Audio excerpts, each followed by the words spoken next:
kejadian kemarin itu adalah merusak demokrasi. Merusak demokrasi karena ada yang ingin menyampaikan pendapat untuk katakan kritik, tapi kritiknya kan kritik membangun. Iya.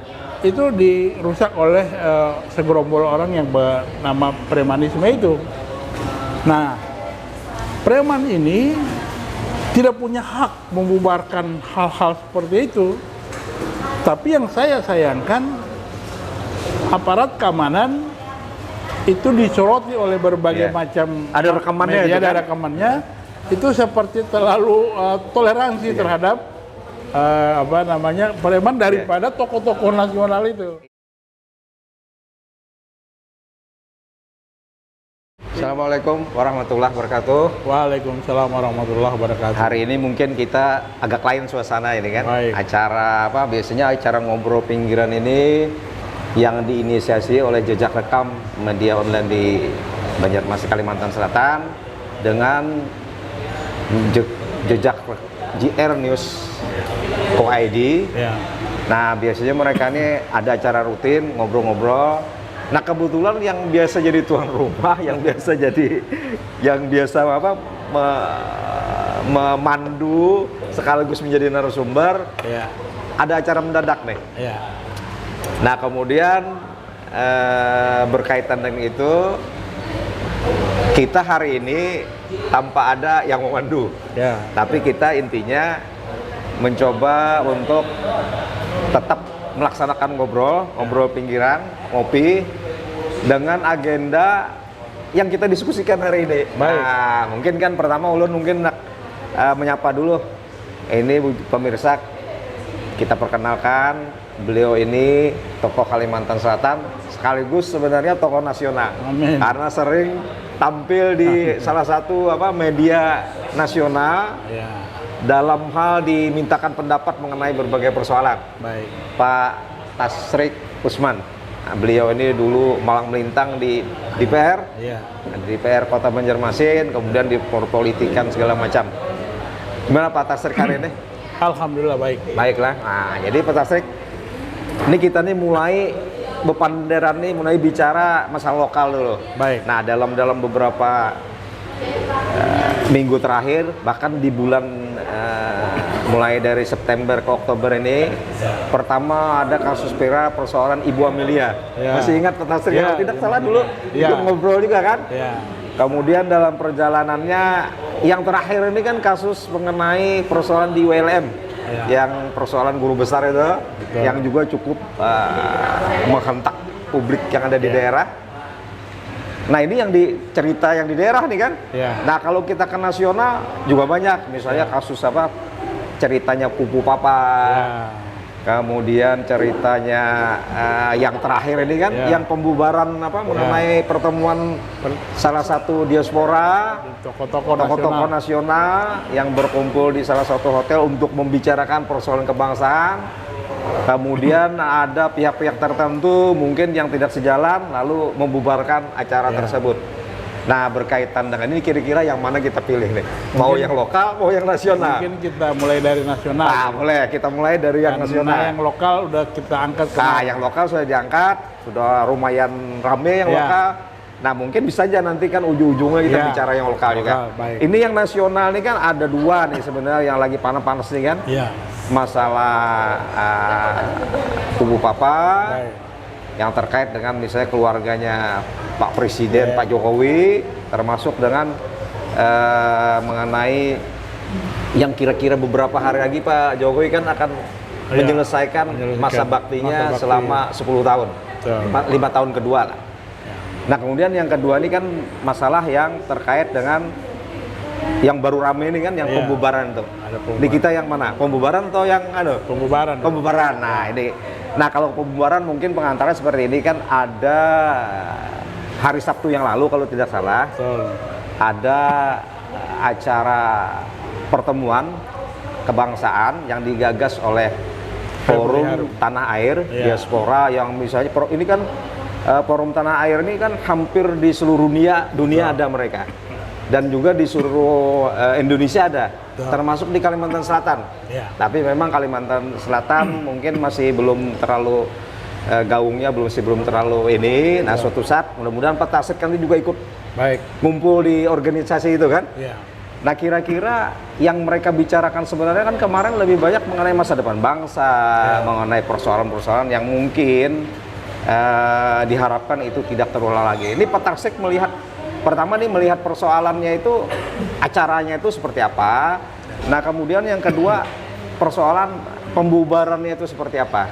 Ini kira-kira seperti apa, ceritakan mungkin Pak Tarsik dengan, kebetulan Pak Tarsik pada saat itu ada di Jakarta juga kan? Nah, mungkin nih seperti apa nih. Baik, jadi begini, forum itu adalah forum diaspora yang dimana kumpul tokoh-tokoh bangsa, tokoh-tokoh nasional, misalnya ada Bang Refli Harun, kemudian ada Pak Din Samsudin, ada mantan dan Kopassus, dan lain-lain. Abraham Samad ada juga Pak ada Abraham ya. Samad, mantan ketua KPK. Negara ini kritik dan pujian itu nilainya sama untuk memperbaiki kondisi bangsa ya. Nah, kebetulan tokoh-tokoh ini bukan baru kemarin itu, udah sering mengingatkan jalannya pemerintahan itu tidak boleh semena-mena. Nah, dari hasil kajian ilmiah bahwa perkumpulan atau tokoh-tokoh ini melihat ada arah kebijakan negara itu sudah melenceng, sehingga mereka punya kewajiban moral, terpanggil gitu ya, untuk mengingatkan. Nah, ya sayangnya forum itu tidak ada hujan, tidak ada angin, datanglah segerombolan premanisme yang langsung membubarkan. Dan mereka mengatakan bahwa itu tanpa izin. Setahu saya, dialog atau diskusi seperti itu sudah otomatis kalau memakai hotel, apalagi hotel bintang 5, itu sudah tidak perlu ada pemberitahuan lagi, karena mereka bicara di dalam satu forum yang ilmiah. Nah, yang kita sayangkan, kebetulan saya paginya ditelepon oleh Metro dan dimintai pendapat tentang ini. Saya punya pendapat bahwa kejadian kemarin itu adalah merusak demokrasi. Merusak demokrasi karena ada yang ingin menyampaikan pendapat untuk katakan kritik, tapi kritiknya kan kritik membangun. Itu dirusak oleh segerombol orang yang bernama premanisme itu. Nah, preman ini tidak punya hak membubarkan hal-hal seperti itu. Tapi yang saya sayangkan, aparat keamanan itu disoroti oleh berbagai macam ada rekamannya, media, ada rekamannya. Itu seperti terlalu toleransi terhadap preman daripada tokoh-tokoh nasional itu. Bahkan ada rekamannya tuh kan saling berpelukan, segala macam, saling akrab lah seperti itu. Ya, saya pada momentum itu saya ingatkan kepada Pak Kapolri sampai dengan jajaran, kita ini tinggal kemarin itu 20 hari lagi akan ada transisi pergantian kepemimpinan nasional. Jadi diperlukan adanya stabilitas nasional, di mana jangan sampai hal-hal seperti ini memancing kemarahan publik, lalu nanti kita ribut, suksesi kepemimpinan terhambat dengan Alhamdulillah, mungkin banyak masukan. Biasanya kalau sudah kriminal, kayak mahasiswa saja kalau di demo langsung dipukul, langsung dijebloskan atau di gas air mata. Kok ini dilepas dulu, besoknya baru diambil. Nah, hal ini tidak boleh terulang lagi. Khususnya di kepemimpinan pemerintahan baru di bawah kepemimpinan Pak Prabowo. Ini jangan sampai hal-hal merusak demokrasi ini masih terjadi lagi. Karena kalau kita bisa kejadian berulang-ulang, kita malu sama dunia. Karena dunia itu menilai sebuah negara demokrasi di mana saling menghargai pendapat. Apalagi pasal undang-undang kita kan? Betul. 28 kalau tidak salah ya. yang kebebasan bersarikat, mengeluarkan pendapat segala macam. Dan yang hadir ini profesor, bagian besar profesor yang mempunyai kayak Pak Din Samsudin bukan orang ketua Muhammadiyah itu kan mantan ketua Muhammadiyah. Nah, Pak Brahman Samad mantan ketua KPK. Itu yang kita sayangkan. Nah, untuk itu mulai sekarang pihak kepolisian jangan lagi memberi ruang kepada anasir-anasir yang justru mengganggu demokrasi seperti itu. Jadi menurut hemat saya, sumbangsi pemikiran ini di samping mengingatkan bahwa arah kebijakan negara sudah mulai melenceng, sekaligus saya tangkap bahwa tokoh-tokoh nasional mengingatkan pemerintahan yang baru, agar kembali sebenarnya on the track, kembali kepada bagaimana. Ini memang yang menarik nih Pak Tasrik. Dalam pengalaman Pak Tasrik ini kan lama dong di perpolitikan, bahkan mungkin dulu di aktivis segala macam. Pernah nggak mengalami model-model seperti ini? Mungkin eranya Pak Harto yang katanya orde lama, yang otoritasnya itu sangat kuat. Nah, karena saya kebetulan juga bagian dari pada saat itu kuliah kan di zaman Pak Harto itu kan. Nah, kita nggak pernah menemui hal-hal yang sifatnya diskusi segala macam tuh dengan premanisme itu masuk seperti itu. Itu gimana pengalaman Pak Tasrik? Kebetulan di tahun 80-an saya udah jadi aktivis sebelum di DPR. Memang di zaman Orde Baru itu ada yang namanya Intel yang disebar oleh pemerintahan Soeharto. Tetapi tidak segini-gini juga nih. Paling kalau kita diskusi yang arahnya mungkin agak dianggap itu membahayakan, biasanya kita dipanggil sama waktu itu Pak Kosranas dan Pak Kosranas. Diingatkan, silakan berkarya, silakan, tapi tidak melenceng daripada. Dan itu pun tidak sampai di stop seperti ini. Tidak pernah diserang prima. Tidak ada seperti ini. Jadi katakan orang mengatakan bahwa di zaman Pak Harto itu diktator, tapi diktator yang masih terukur dibanding dengan kayak kemarin itu dihancur dan dihancur, diserang, bahkan mengancam mau memukul ini orang. Ada kan di situ hadir tokoh-tokoh nasional, ibu-ibu, itu kan panik gitu. Nah, jangan sampai ini terjadi. Saya kemarin di Metro itu mengingatkan jangan sampai riak-riak seperti ini, kita tidak sampai menuduh cuman kalau ini diatur atau direkayasa untuk justru mengacaukan. Yang terkait dengan 20 hari lagi ini sekitar 20 hari lagi. Nah, kalau saya melihat dalam skala nasional, perlu saya mengingatkan kepada siapa saja yang ingin mencoba-coba, Pak Prabowo itu bukan manusia Indonesia yang biasa. Dia itu mantan dan Kopassus. Dia sangat paham. Dia tahu di mana saatnya dia tiarap, saatnya dia tegas, saat mana dia mengambil keputusan. Nah, kemudian nih Bang Tasrik yang menarik nih kan. Bahkan ada pandangan bahwa gaya-gaya pembubaran seperti itu hanya terjadi di era kolonialisme katanya. Nah, kemudian kan kita kadang-kala kan juga melihat bahwa sebenarnya persoalan ini kan awalnya kan dari ketidakpuasan para tokoh-tokoh ini. Mereka mengkritisi bagaimana kebijakannya Pak Jokowi segala macam. Nah, bahkan kan cukup keras lah. Nah, termasuk masalah IKN segala macam, mereka kritisi. Nah, kemudian menurut Pak Tasrik, kritik yang disampaikan mereka ini masih dalam batas-batas kepatutan dan kewajaran, ataukah memang sudah istilah kita tuh sudah sangat membahayakan stabilitas segala macam? Itu kira-kira seperti apa menurut Pak Tasrik? Gini, setiap kepemimpinan tentu mempunyai gaya kepemimpinan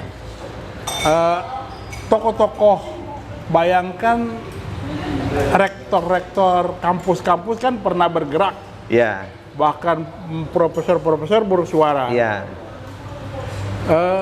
Itu tidak pernah semasif ini.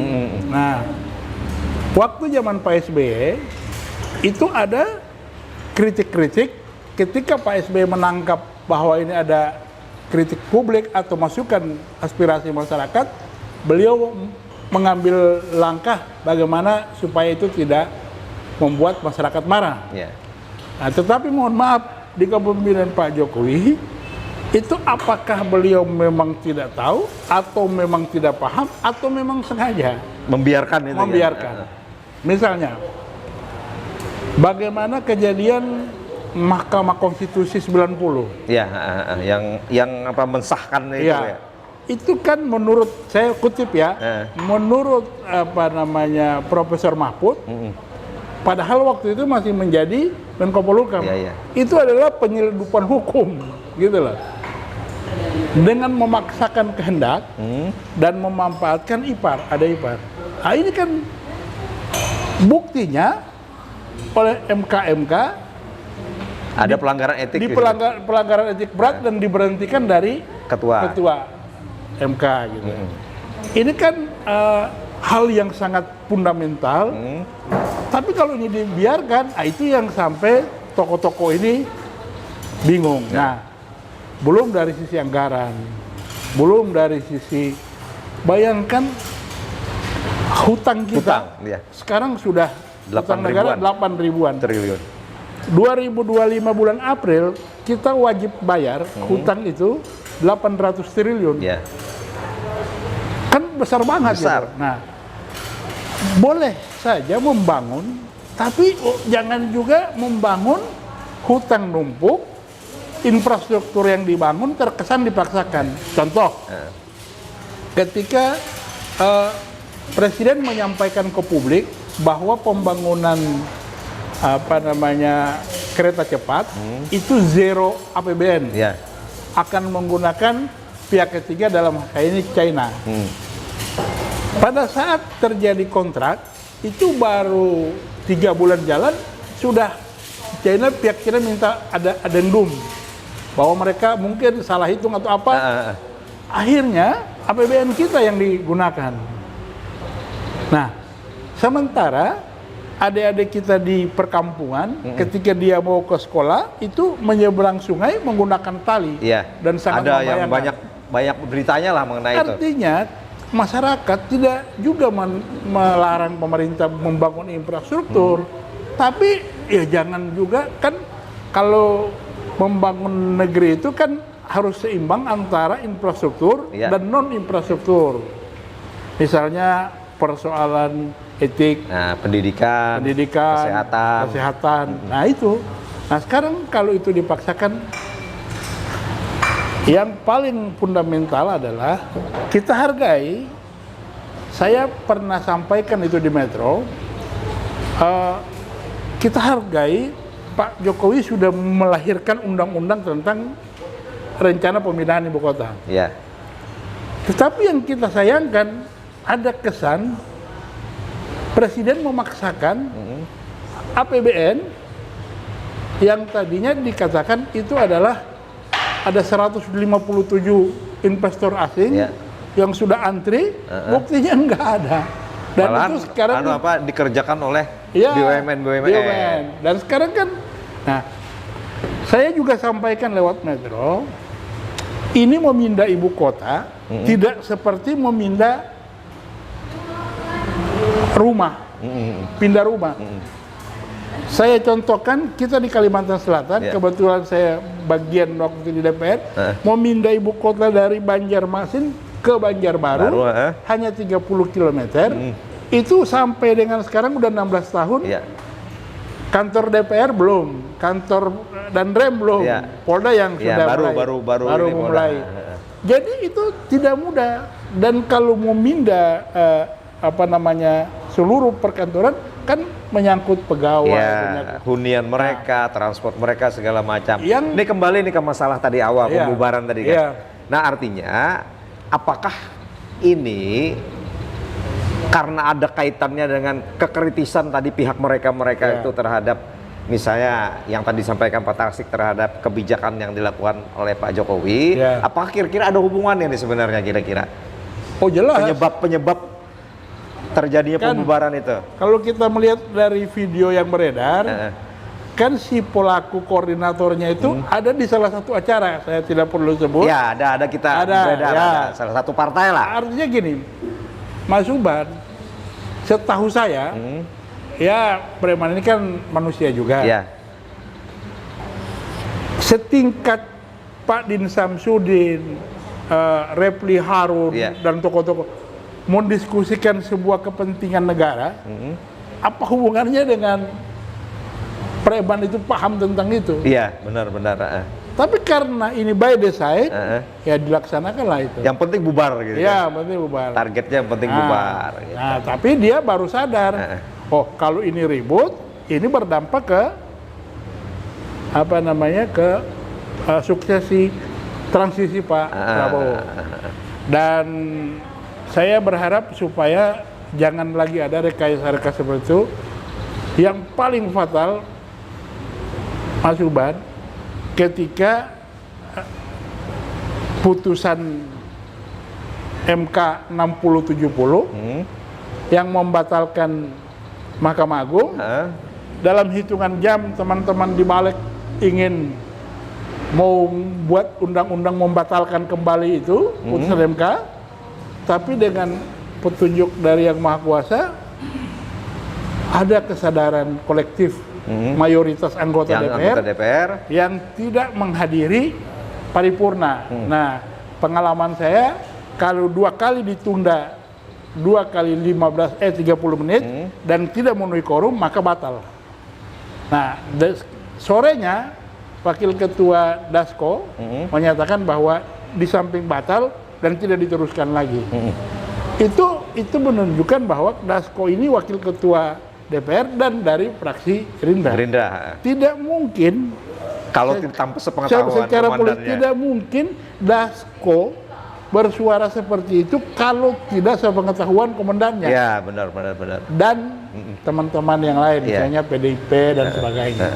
Nah, lalu ini kita kembali di penghujung masa jabatan periodenya Presiden yang kedua ini, Pak Jokowi. Ini kira-kira apa sih sebenarnya yang kelihatannya? Ini kan ada sebagian, ini kita ambil contoh misalnya, sebagian kubu yang artinya yang di belakang Pak Jokowi, Pak Jokowi lah. Kemudian ada sebagian kubu yang sebenarnya mereka, yang seperti yang dibubarkan itu kan mereka kan berseberangan dalam hal kebijakan dengan apa yang dibuat oleh Pak Jokowi. Nah, kira-kira apa sih sebenarnya yang dipikirkan oleh yang membubarkan ini tadi dan kelompoknya mengenai kondisi dalam setelah mungkin lengsernya Pak Jokowi? Karena banyak yang kita baca itu ada yang sekarang kan bahkan yang terakhirnya viral ada gugatan terhadap laporan terhadap Pak Jokowi mengenai terkait dengan janji-janjinya dan sebagainya. Ada yang baru kita lihat itu gimana tuh kira-kira Pak Tarsik melihatnya nih? Saya sangat berharap bahwa kepentingan nasional lebih besar daripada kepentingan kelompok dan yang paling penting itu bagaimana tanggal 20 Oktober nanti bisa dilantik dulu. Dilantik dengan keadaan damai dan Pak Jokowi juga turun dengan damai. Soal setelah itu katakan 1 minggu ada gugatan-gugatan, kan negara ini adalah negara hukum. Nah, tapi yang tidak boleh itu adalah kemarin kan kita dengar ada 20.000 yang siap pembela. Itu ada yang mulai pasukan bawah tanah, kemudian dan katanya kumpul di proklamasi. Hari ini jangan kumpul. Jadi ini jangan dibuat main-main lah. Karena masyarakat juga tidak ingin artinya sebenarnya kan jabatan yang sudah dijalankan oleh Pak Jokowi ini kan sudah selesai sampai dengan nanti proses pelantikannya Pak Prabowo. Nah, artinya satu proses dalam berbangsa di tingkat presiden sudah berakhir juga. Ini kita memulai proses baru di eranya Pak Prabowo. Nah, cuma mungkin kalau kita misalnya melihat yang kadangkala selalu disampaikan oleh para yang tidak sependapat dengan kebijakan Pak Jokowi, misalnya tadi kita bicara hutang kan, Ada sebagian yang menyampaikan bahwa di era Pak Harto itu hutang negara itu hanya sekitar 500 triliun. Ya. Nah, itu Pak Harto memimpin kurang lebih 30 tahunan. Nah, kemudian di era Pak Ibu Habibie, ya, kemudian ke Ibu Gus Dur, Mega, kemudian Pak SBY, terakhir Pak Jokowi, itu kelonjakannya itu sangat luar biasa. Ya. Bahkan kan di terakhir di posisi Pak Jokowi itu kan sekitar 8.000 triliun. Apakah ini salah satu yang menyebabkan orang-orang yang paham, misalnya almarhum Ridza Ramli, almarhum Faisal Basri, dan lainnya yang menyatakan bahwa mereka sangat khawatir dengan kondisi utang yang sedemikian besar ini. Apakah ini juga berpengaruh terhadap kekhawatiran mungkin nanti presiden yang ada saat ini kalau dia sudah selesai akan menjadi bahasa kita itu diungkit-ungkit segala macam, itu seperti apa tuh? Ya, jadi gini, dalam setiap pergantian kepemimpinan tentu kan ada yang namanya sumber pendapatan negara, kemudian bagaimana realisasi penggunaan anggaran, dan bagaimana hutang luar negeri. Di zaman Pak Harto ke Pak Habibie, sampai dengan Pak SBY itu memang ada kenaikan, tapi tidak signifikan loh. Nah, memang kita harus jujur, apa yang disampaikan almarhum Ridza Ramli, Faisal Basri benar. Ketika hutang ini menjadi membengkak, maka yang membayar ini masyarakat. Masyarakat itu orang yang belum lahir pun udah siap-siap dengan hutang. Nah, untuk itu kita berharap kepemimpinan Pak Prabowo ini tentu dia harus kolaborasi dengan DPR ya, bahwa bagaimana menggali kembali sumber-sumber pendapatan dengan tidak membebani masyarakat dari sektor pajak. Padahal yang membiayai sekarang ini lebih daripada 50% itu dari pajak. Nah, yang lucunya perusahaan-perusahaan besar atau pengusaha-pengusaha besar kadang-kadang laporan pajaknya tidak benar. Sementara pedagang-pedagang UMKM kita itu belum lagi memperoleh hasil bulanan, sudah datang petugas pajak. Bahkan yang terakhir Pak Tarsik, isunya walaupun kita belum tahu kebenarannya, untuk membangun rumah pun masyarakat akan dikenakan pajak. Nah, jadi kan memang hal-hal yang cukup ini. Ini kan tanggal 1 Januari PPN yang tadinya 10 akan jadi 12. Ini alhamdulillah hari ini diumumkan oleh pemerintah ada dalam hal ini bahwa subsidi tidak jadi naik. Itu cukup baik. Tapi kan kadang-kadang pemerintah ini mau mencari sumber pendapatan karena hutang sudah membengkak. Misalnya ada tapera. Yang kemarin ramai juga itu kan. Nah, yang persoalannya kayak contoh tapera itu, bagi pegawai yang menengah pendapatannya di 5 juta saja, itu kan dia sudah mempunyai kredit rumah. Nah, kalau dipaksakan oleh pemerintah, ini kan tidak adil. Gitu. Nah, jadi ini harus kata Pak Prabowo waktu dalam debat, buat apa kita bangun fisik berlebihan, tapi rakyat kita lapar, rakyat kita miskin. Nah, saya berdoa mudah-mudahan Pak Prabowo tetap konsisten dengan apa yang disampaikan dalam beberapa kali penyampaiannya. Nah, ini mungkin yang terakhir dalam diskusi kita ini, dalam ngobrol kita ini. Ini lalu gimana kita di Kalimantan masalah IKN menurut Pak Tarsik ini kan? Karena ini kan tadi terkait Pak Prabowo intinya lebih mengutamakan persoalan membangun mensejahterakan kepada masyarakatnya.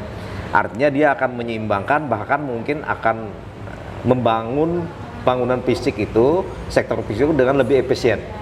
Ini bagaimana melihat dalam kebutuhan IKN? Karena IKN ini kan sebagian warga di Kalimantan itu kan sangat berharap bahwa ini sesuatu yang menurut mereka sebagai pintu masuk untuk menjadikan Kalimantan ini sama seperti yang di Pulau Jawa. Karena mereka hanya melihat faktor sektor fisiknya aja. Bagi mereka yang penting mungkin ada bangunan-bangunan megah segala macam. Ini menurut Pak Tarsik seperti apa nih?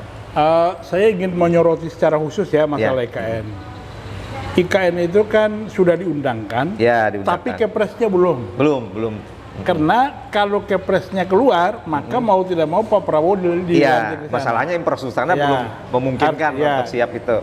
Yang kedua, bahwa sudahlah, bahwa Pak Jokowi sudah mengantarkan sekarang, selebihnya kita serahkan 100% kebijakannya, apakah itu dibangun dalam waktu berapa bulan, berapa tahun, dan berapa puluh tahun, itu kita serahkan kepada pemerintahan yang ada. Karena setahu saya, pengalaman saya di DPR, bahwa yang namanya APBN itu undang-undangnya sampai sekarang berlaku 20% untuk dapat pendidikan, kemudian kesehatan dan sebagainya. Nah, mungkin kalau saya melihat dari bahasa tubuh ya, ketika di AKN, apakah mau dilanjutkan? Ya, yang namanya bahasa etiknya, insya Allah saya lanjutkan. Ya. Tapi itu kan harus dibicarakan kembali postur APBN-nya, Ya, kemampuannya. Nah, tapi saya punya optimis loh, Mas Subhan.